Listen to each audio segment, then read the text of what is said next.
Medina শরীফে অবস্থিত মসজিদে নববীর পেশ ইমাম পীরে কামেল আলহাজ হজরত মাওলানা আব্দুল্লাহ আল আনসারী 3 মাসের জন্য এখন বাংলাদেশের চট্টগ্রাম হাটহাজারী মাদ্রাসায় আহমদ শফির অনুকূলে অবস্থিত।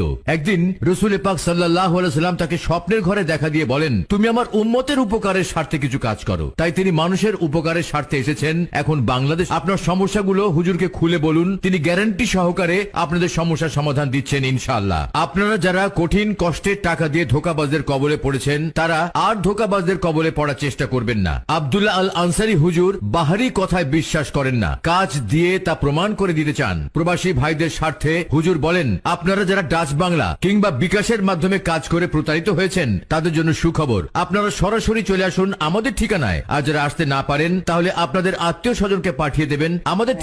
আপনাকে যেসব সমস্যাগুলো কুরে কুরে খাচ্ছে, মনের মানুষকে কাছে পাওয়া, স্বামী স্ত্রীর অমিল বা পরকীয়া প্রেম থেকে ফিরিয়ে আনা, শত্রুকে পরাস্ত করা, লটারিতে বিজয়ী হওয়া, ব্যবসা বা চাকুরিতে উন্নতি করা, মালিক বা কফিলকে বাধ্য করা, পাওনা টাকা আদায় করা, শনি রাহু ও হতাশাগ্রস্ত জীবন থেকে মুক্তি পাওয়া, যে কোনো মানুষকে বশ বা বাধ্য করা ইত্যাদি সমস্ত রহমত ও ক্ষমতার মালিক একমাত্র মহান আল্লাহ রাব্বুল আলামিন। হুজুর নামে মাত্র উসিলা, মহান স্রষ্টার অফুরন্ত কুদরত এবং ঐশ্বরিক দানের